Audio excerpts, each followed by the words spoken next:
Bismillahirrahmanirrahim. Assalamualaikum warahmatullahi wabarakatuh. Nama saya Snidar, mahasiswa dari PG PAUD Insultra. Pertemuan kali ini saya akan menjelaskan atau membahas pengembangan kurikulum PAUD. Ya. Adapun pengertian kurikulum PAUD itu terbagi atas dua, yaitu secara etimologi atau asal-usul kata dan secara filosofi. Pengertian secara etimologi, istilah kurikulum secara etimologi berasal dari bahasa Inggris. Kurikulum yang merupakan adaptasi dari bahasa Yunani, yaitu kurir, yang artinya pelari, dan curere yang artinya tempat berpacu atau tempat berpijat ya. Pada mulanya istilah ini digunakan untuk olahraga atletik dengan maksud jarak yang harus ditempuh oleh seorang pelari mulai dari start sampai finish guna memperoleh medali atau penghargaan. Istilah tersebut kemudian diadaptasi dalam bidang pendidikan dengan pengertian yaitu sejumlah mata pelajaran yang harus ditempuh seorang siswa dari awal hingga akhir program untuk mendapatkan ijazah. Ya. Adapun pengertian kurikulum menurut Undang-Undang Nomor 20 Tahun 2003 adalah seperangkat dan pengaturan yang berkaitan dengan tujuan, isi, bahan ajar, dan cara yang digunakan sebagai pedoman dalam penyelenggaraan kegiatan pembelajaran guna mencapai tujuan pendidikan nasional. Ya. Dalam Undang-Undang Nomor 20 Tahun 2003 Pasal 13 Ayat 1, di situ dinyatakan bahwa jalur pendidikan terdiri dari 3 jenis pendidikan, yaitu yang pertama ada pendidikan formal. Ya, yang dimaksud dengan pendidikan formal merupakan pendidikan yang diselenggarakan di sekolah-sekolah pada umumnya. Contohnya sekolah dasar, ya, sekolah menengah pertama, sekolah menengah atas sampai perguruan tinggi. Ya, seperti itu. Selanjutnya kedua itu ada pendidikan non formal. Pendidikan non formal adalah jalur pendidikan di luar pendidikan formal yang dapat dilaksanakan secara terstruktur dan berjenjang. Contohnya PAUD dan TK. Ya, seperti itu.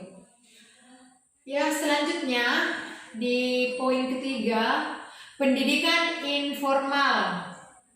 Pendidikan informal adalah jalur pendidikan keluarga dan lingkungan berbentuk kegiatan belajar secara mandiri yang dilakukan secara sadar dan bertanggung jawab.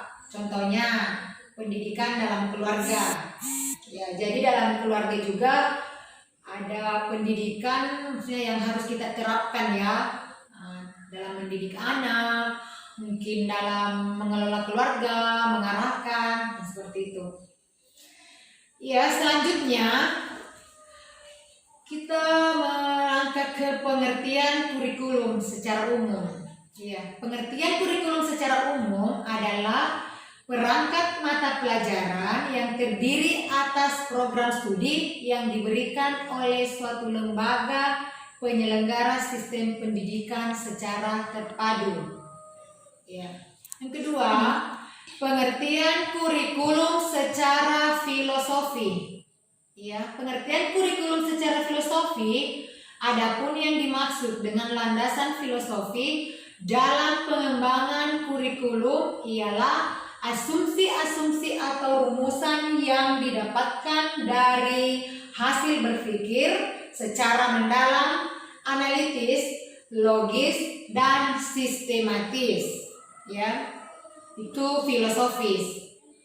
Dalam merencanakan pelaksanaan membina dan mengembangkan kurikulum dalam bentuk program tertulis ya, maupun kurikulum dalam bentuk pelaksanaan operasional di sekolah. Iya.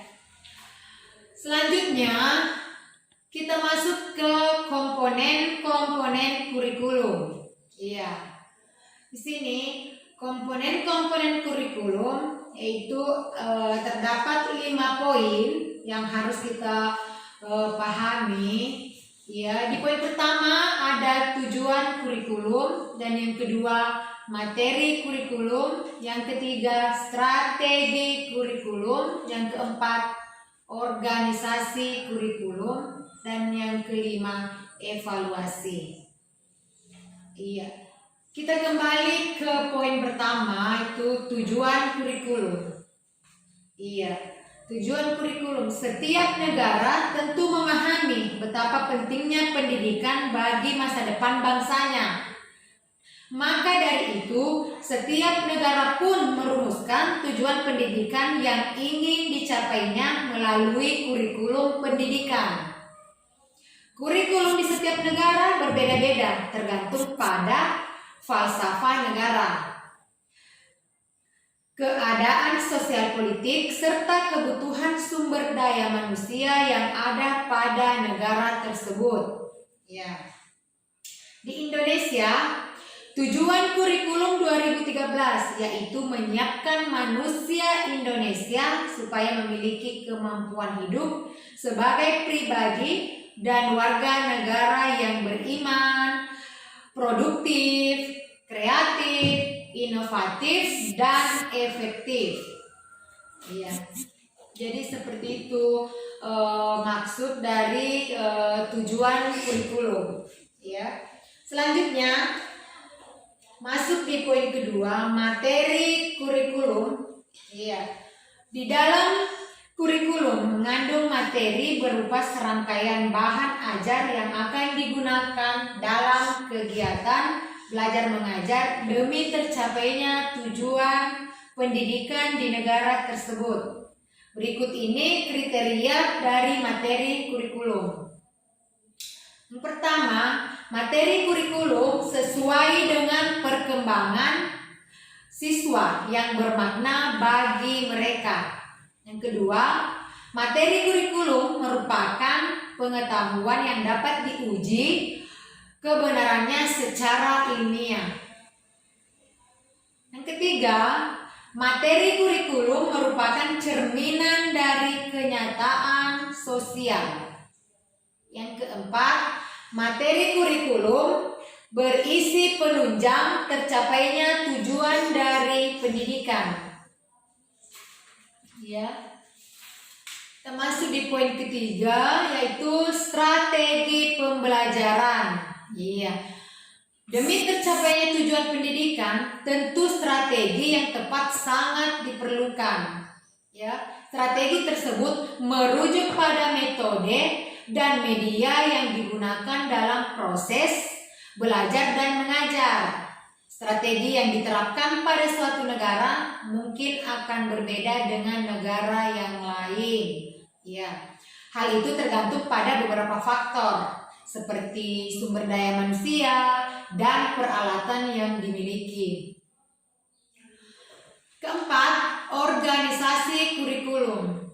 Ya, munculnya berbagai pandangan menurut para ahli mengenai kurikulum menjadikan keberagaman dalam hal mengorganisasikan kurikulum tersebut. Ya, keberagaman organisasi tersebut terbagi menjadi 6, yaitu antara lain mata pelajaran terpisah, mata pelajaran berkorelasi, bidang studi, program yang berpusat pada anak, inti masalah, dan program eklektik. Ya. Selanjutnya yang kelima, evaluasi. Evaluasi pada kurikulum bertujuan untuk memeriksa apakah kurikulum yang diterapkan tersebut sudah efektif dan mampu mencapai tujuan pendidikan. Ya. Komponen evaluasi berhubungan dengan proses penilaian terhadap tingkat pencapaian tujuan dan efektivitas efektivitas suatu kurikulum di dalam proses pembelajaran. Dengan adanya evaluasi, maka akan dapat ditentukan apakah kurikulum dapat dipertahankan atau tidak. Ya, jadi seperti itu. Atau perlu diperbaiki supaya lebih baik lagi. Jadi seperti itu manfaat tujuan-tujuan kurikulum. Ya. 3. Manfaat kurikulum. Ya, kita masuk pada manfaat kurikulum. Iya. 1. Manfaat kurikulum bagi guru. Dan kedua, manfaat kurikulum bagi sekolah. Ya. Di sini kita akan kembali ke poin 1, itu manfaat kurikulum bagi guru. Beberapa manfaat kurikulum bagi guru yaitu yang pertama, kurikulum dapat dipakai sebagai pedoman untuk merancang, melaksanakan, dan mengevaluasi hasil kegiatan pembelajaran di sekolah. Yang kedua, kurikulum dapat membantu memberikan pemahaman kepada tenaga pengajar dalam melaksanakan tugas dan tanggung jawab. Yang ketiga, kurikulum dapat mendorong tenaga pengajar supaya lebih kreatif dalam proses kegiatan belajar mengajar. Yang keempat, kurikulum dapat membantu guru dalam menunjang pengajaran agar lebih baik. Ya. Jadi itulah manfaat kurikulum bagi guru. Sedangkan manfaat kurikulum bagi sekolah. Manfaat kurikulum bagi sekolah itu yang pertama, kurikulum dapat mendorong sekolah untuk menyukseskan penyelenggaraan tujuan pendidikan. Yang kedua, kurikulum dapat membuka peluang bagi pihak sekolah untuk mengembangkan metode pendidikan sesuai dengan kebutuhan. Yang ketiga, kurikulum juga dapat digunakan sebagai alat dalam upaya pencapaian tujuan program pendidikan. Ya, di sini kita masuk ke struktur kurikulum. Struktur kurikulum 2013 pendidikan anak usia dini merupakan pengorganisasian muatan kurikulum, kompetensi inti, kompetensi dasar, dan lama belajar. A. Muatan kurikulum. Muatan kurikulum pendidikan anak usia dini berisi program-program pengembangan yang terdiri dari 1. Program pengembangan nilai agama dan moral mencangkup perwujudan suasana belajar untuk berkembangnya perilaku baik yang bersumber dari nilai agama dan moral serta bersumber dari kehidupan bermasyarakat dan dalam konteks bermain. Yang kedua, program pengembangan fisik motorik mencangkup perwujudan suasana untuk berkembangnya kematangan kinestetik dalam konteks bermain. Ya. Yang ketiga, program pengembangan kognitif mencakup perwujudan suasana untuk berkembangnya kematangan bahasa dalam konteks bermain.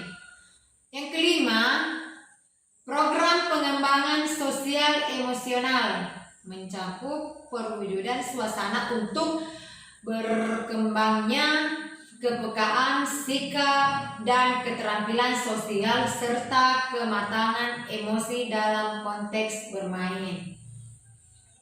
Yang keenam, program pengembangan seni mencakup perwujudan suasana untuk berkembangnya eksplorasi, ekspresi, dan apresiasi seni dalam konteks bermain. B. Kompetensi inti.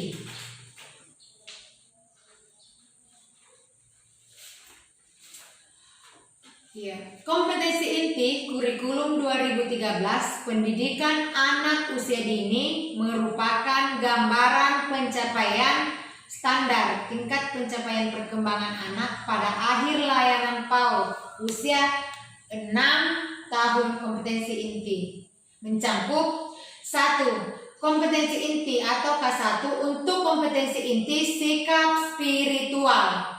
Yang kedua, kompetensi inti 2 untuk kompetensi inti sikap dan sosial. Yang ketiga, kompetensi inti 3 untuk kompetensi inti pengetahuan. Dan yang keempat, kompetensi inti 4 atau K1 4 untuk kompetensi inti keterampilan. Ya, sampai di sini pertemuan kali ini. Sampai di sini pembahasannya kita. Mungkin kita bisa lanjut di pertemuan berikutnya. Ya, lebih dan kurangnya mohon dimaafkan. Assalamualaikum warahmatullahi wabarakatuh.